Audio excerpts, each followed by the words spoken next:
Prvo prepreko v novi sezoni slovenskega pokala je ekipa uspešno preskočila. Suverena zmaga proti nekdanjem prvoligašu na znanem prizorišču stadionu ob jezeru se je končalo zmago 3-0.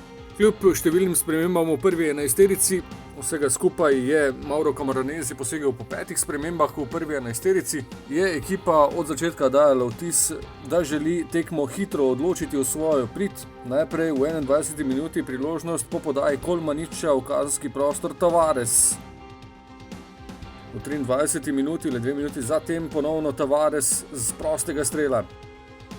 5 minut kasneje z prostega strela poizkušal tudi Repas. V 30. minuti pa sjajna priložnost za vodstvo, Jovan je s prekrškom zaustavil Repasa. Marcos Tavares je prevzel vlogo izvajalca, toda kapetan je zadel vratnico. 5 minut zatem nov poizkus aktivnega Repasa, znova je bil uspešen domači vratar.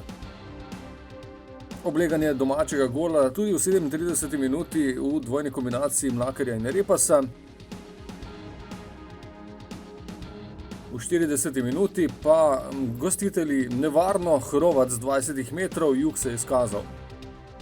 Moštvo je tudi v drugem polčasu na začetku nadaljevalo, kjer je končalo v prvem polčasu, in v 54. minuti vodstvo. Prosti strel z leve strani je izvedel Kolmanič, Martinović pa je v tretji svoji tekmi zabil prvi prvenec v dresu NK Maribora.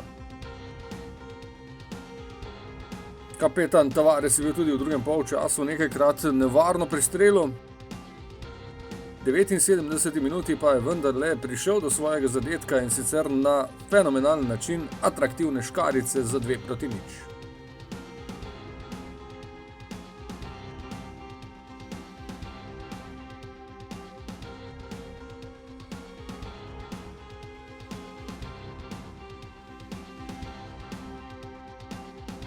V zaključku tekme še premiera. Prvič na uradni tekmi je za NK Maribor zaigral mladi Žiga Obreht. V 90. minuti pa zadetek tudi za Jana Mlakarja. Dervišević je bil v vlogi asistenta, Mlakar pa potrdil uvrstitev v četrtfinale.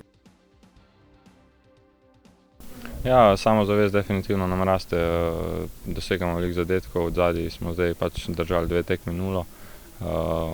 Probali bomo narediti neko serijo, pač vemo, da smo sposobni. Tudi mislim, da zdaj imamo nekako drugačno podobo na igrišču, mislim, da smo bolj intenzivni in pač to se pozna.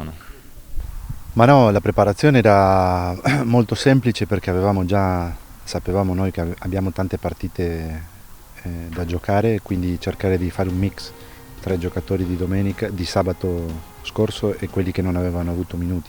Quindi per noi è importante avere 20 giocatori sempre pronti per giocare. Naslednja tekma sledi v soboto, v Ljudski vrt prihaja Koper.